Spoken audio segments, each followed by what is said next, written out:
All right, I need to start getting the accessories mounted on the engine.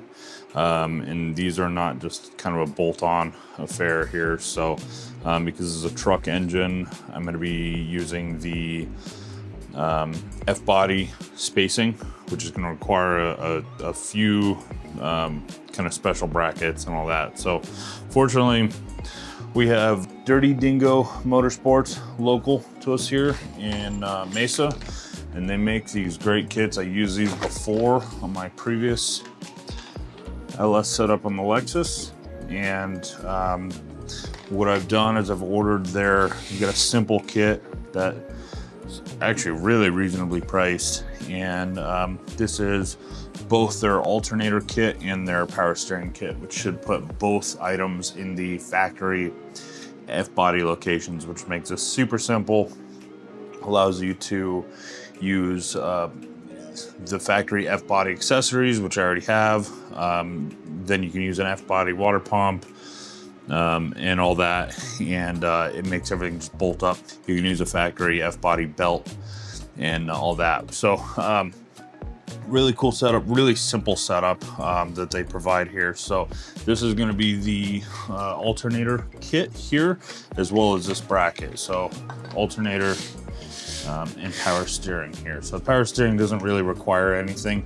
I just need the cylinder heads on in order to do that. Since I don't have them on yet, I'm going to work on doing the alternator kit tonight and get that in place. There's one thing that you have to do in order to get this to work on the truck engine, and that is you have to drill one bolt. So if you're using this on like an aluminum block, they typically have a hole right here, just a threaded hole, and so that's where your bracketry would bolt up and your alternator, and then you've got your separate mount here that holds the alternator right in this kind of region. Since we don't have that, we've got to get that in place. So that's what I'm gonna work on now. This is pretty simple to figure out exactly where to drill that hole. So they give you this bracket, which is their bracket that ends up sitting, you know, somewhere like this or so. But what they want you to do actually is they want you to line it up here, and then you're gonna set your hole there. So I'm gonna grab the bolt for the bottom here and kind of bolt this in place, and then I'll take a kind of measurement there, scribe my hole there, and then we'll drill and tap the hole there.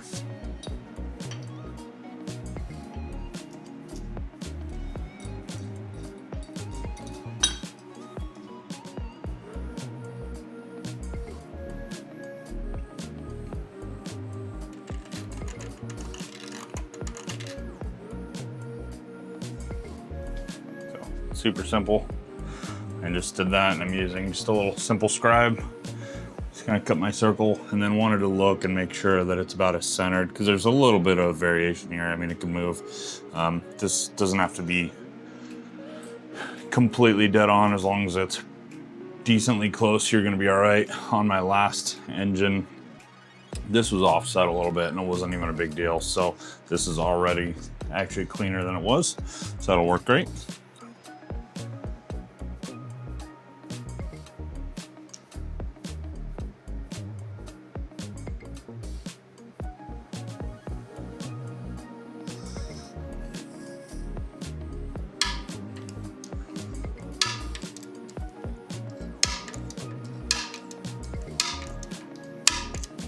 All right, cool. There's my center punch. So that's where I'm gonna start drilling. I have the bit, because you're tapping this to a M10 by 1.5 thread, but I'm going to start with a smaller bit on that. Get my first hole in there. The first hole, before you tap it, needs to be 1 inch deep, because you're tapping 3/4 of an inch deep. This is my preferred way of determining how far we need to go, is to just measure the 1 inch of drill bit length there and throw some tape on it. So once you get the tape, where you need to be.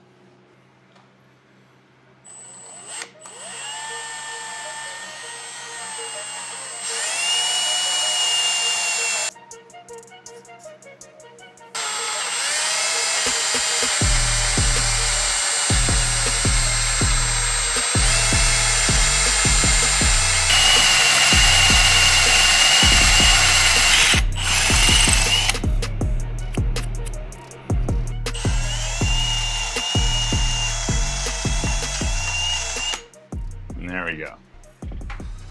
So that hole is drilled.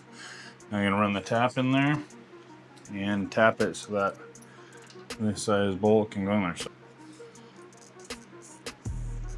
I really do need to get a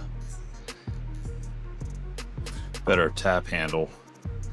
I have one that's okay, but it doesn't fit this size tap, and I find myself needing a larger tap handle somewhat frequently. So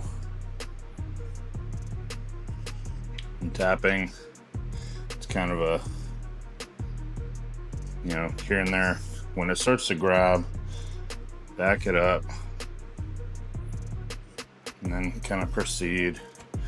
You just don't want to force it, because taps do break if you try and kind of force them too much.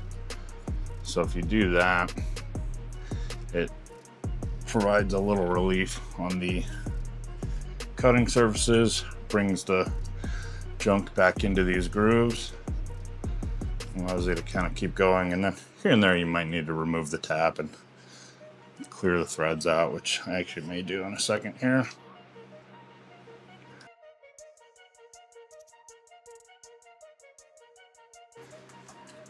They say these only need to go down to 3/4 of an inch, and I think I've bottomed out on my hole there, so I'm right where I need to be on it, or I should say I'm far enough. I'm just gonna blast that hole out with some brake clean. Oh yeah, nasty. All right, yeah, I don't know if you can really see in there, but just like that, we have a nice new threaded hole. From here, just need to mount the rest of the alternator on, and there's a few brackets. So you're gonna get this little guy right here. There's one that's gonna go on the side here, and then you're gonna get a few spacers, some longer bolts to get the bracket in there. So I'm gonna get that on there now. Let me point out one of the differences between a F-body alternator and a truck alternator, at least to my understanding, is the F-body has this rear bracket back here. I think that's probably because they're on aluminum engines in the first place. I would imagine that on the iron engines, you could probably just bolt this thing up, and it's probably pretty stout as is and doesn't need the extra support, but it's nice to have it with the F-body extra mount there anyway. So because it kind of comes with everything there, that kind of gets bolted in up there. So anyway, I still got to get the bracket in here, but just to show you that. Okay, so this side bracket goes on here like this. Pull this off. So yeah, there's bolts in place here.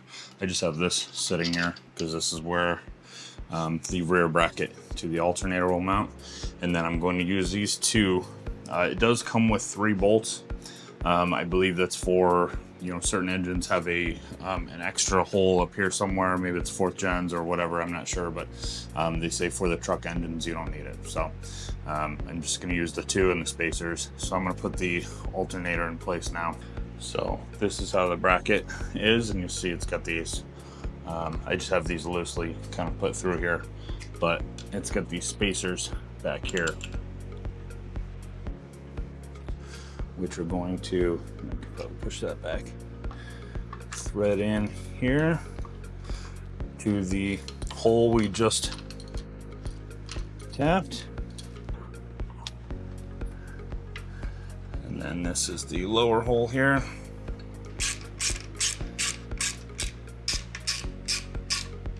All right, now those are in place. I can go ahead and attach the rear bracket.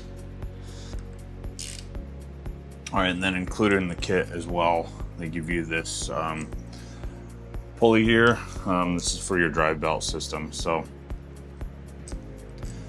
just going to take the washer and nut, put those aside there, pull the front off, throw this through, and I don't believe there's a front and rear to this, but this we'll find out later when it's time to put everything back together. So this, they do give you a little bit of like lubricant anti-seize.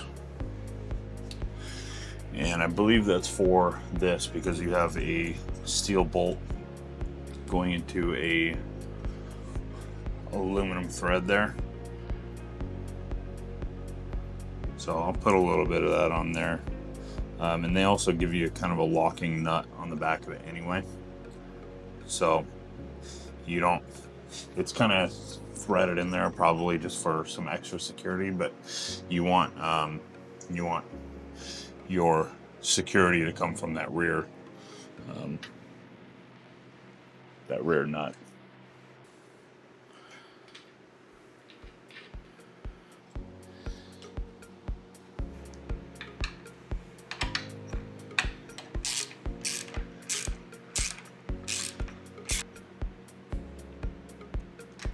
All right, and there we go. So that's the Dirty Dingo alternator kit. Super simple. Power steering kit will put this up here once I get the cylinder head, and I'll show you guys when I do that as well. All right, let's get the Dirty Dingo power steering kit on here. There's 2 packs here. It's your bracket, it's your hardware. So the kit, it's your bracket. It comes with 3. Let's drop those on the ground. 3 identical spacers. They're all labeled A. And then you have a few different bolts to go with everything. And washers, I suppose. And it comes with bolts to hook up the power steering pump as well. So you have your 2 smaller, thicker bolts.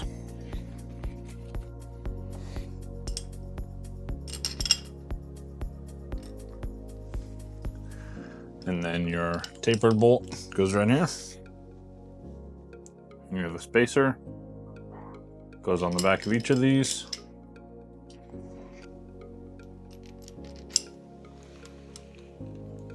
And this is going to go here.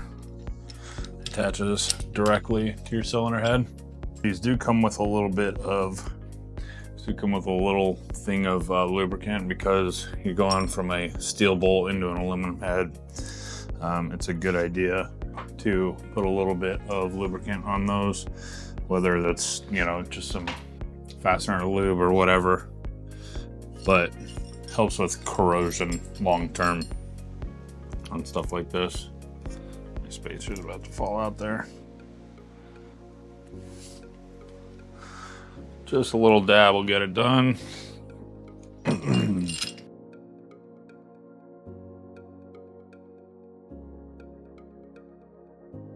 Grab some sockets for these.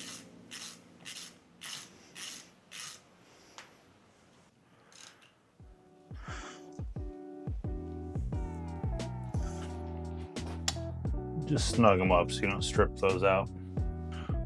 And with the 2 bolts to hold the power steering pump in place as well. And just like the others, I'm gonna throw a little dab of grease on these. I think these are set up for different pumps because there's 4 holes here, and obviously we're only going to use a couple of them, so I'm not 100% on that, if I'm completely honest. But I know how I need it set up.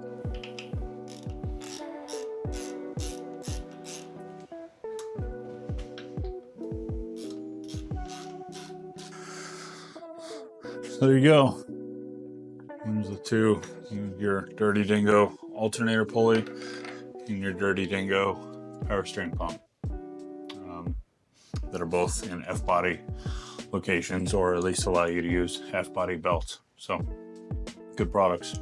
Okay, so now I'm going to put the ICT Billet AC compressor bracket on.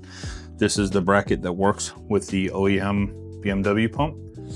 Comes with a tensioner, this tensioner bracket, and then hardware and spacers and all that. So obviously because of the way I have this thing hanging in the front of the engine, the AC system stuff. I'm not going to mount the compressor to it right now, but what I can do is I can at least get my bracket mounted and then get, you know, just kind of this set in place so that it's just kind of sitting there ready to go.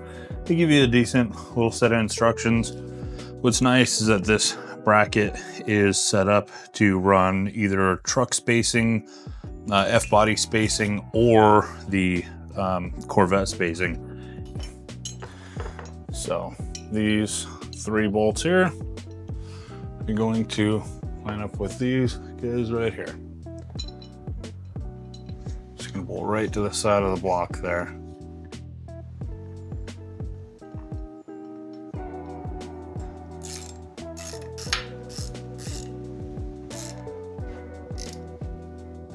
Okay, so you can see I've got this here. Now I'm gonna put the tensioner bracket in place here.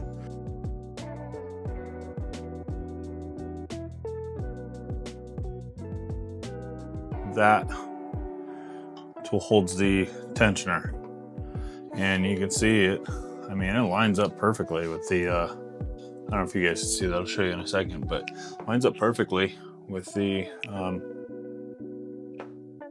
balancer pulley, so that's great.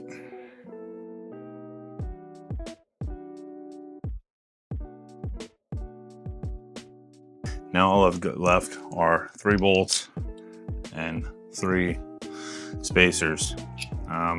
One of these bolts is shorter and takes the shorter spacers. So for the AC compressor, this will be the rear mounted bolt. So I'm just going to set these in place for now.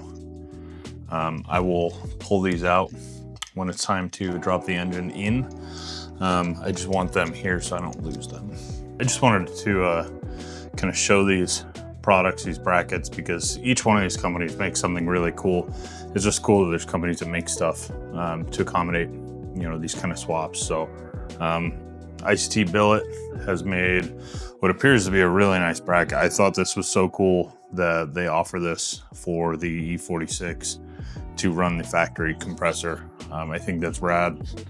I think that Dirty Dingo, I've used them before, gosh, 7-8 years ago or so that I bought my first set of brackets from them. Also, just killer company, killer pricing.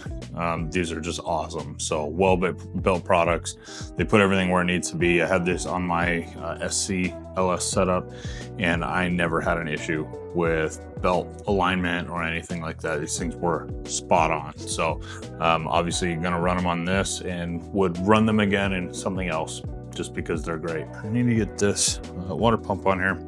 But what I wanna do with this that I didn't do with when I had the LS on the SC is when I did the steam vents, which I just have this one sitting in place here, but this one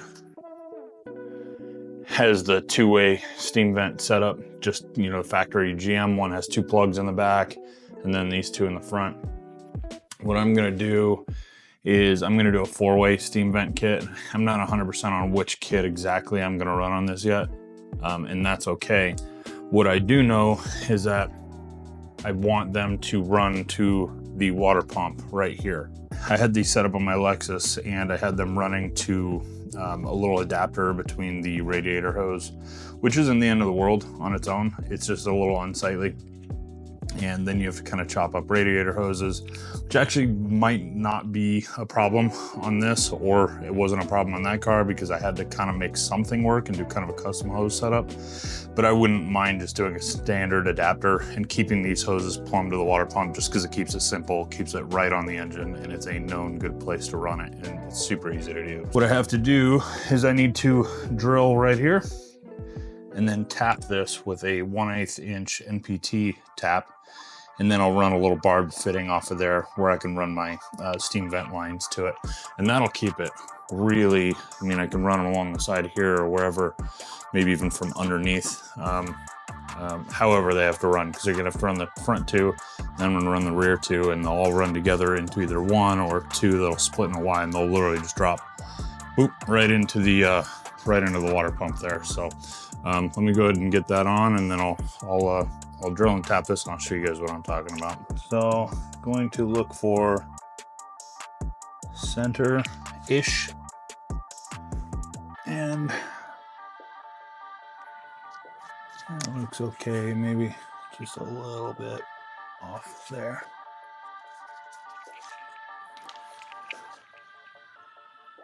Because I mean, I could get a little more technical, I suppose. Just gonna center punch it a couple times there because my punch is crap.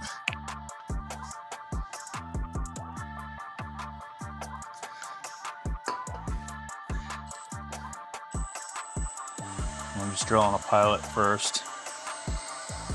Just going as straight as you can.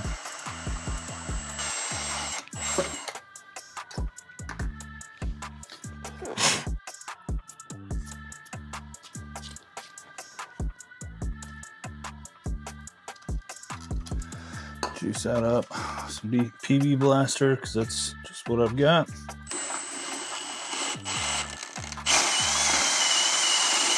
There it is. All right, cool. Now I'm gonna run the tap, and this is just a kit I got. Drill America, whatever, I don't know. Had good reviews on the Amazon. I'll put a link to it below. Maybe someday I'll actually buy a thing of cutting fluid. Let's see if this will get past the tensioner. It's probably not going to get past the tensioner. I might have to pull that guy off. There we go.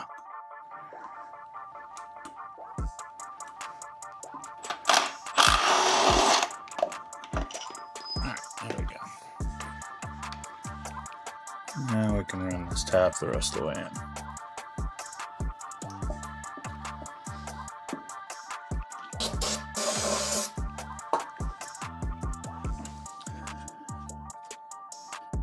And there we go. You know what threads look like. Mostly centered. So anyway, that'll be good. I'm going to blast this out with the hose and just try and blast out any of the debris that's in there, because I don't want these little pieces of aluminum shavings floating around in the engine. So I'm gonna go clean that off, and then I'll work on getting this thing installed on the engine. All right. Before I get this on, I'm gonna get my gaskets prepped. These have rubber on them. You can just throw these on as is, but I'm a huge fan of the Permatex aviation former gasket. I've talked about this stuff before, and I have not had anything leak that this stuff went on before, so I'm going to continue to use it on stuff. Even though it's a really light layer you put on this stuff, it's kind of like this glue that always kind of moves and forms with the heat and cooling cycles and just expansion and retraction and all that. So it kind of is always going to reseal itself as it settles, which is what I really like about it. So that's why I keep using it.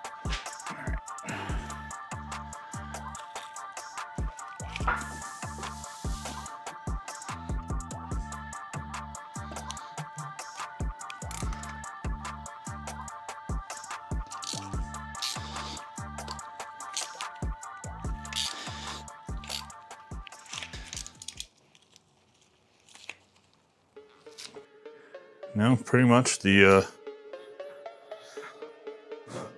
whole front of the engine is kind of taken care of. All right, guys, I think I'm going to call the video there. The base engine is basically put together. In the next video, I will go ahead and get this thing off of the stand, get it on the hoist, get the clutch on, get the rear cover on and all that, and then work on getting it attached to the transmission. And then maybe we can get it rested into the car.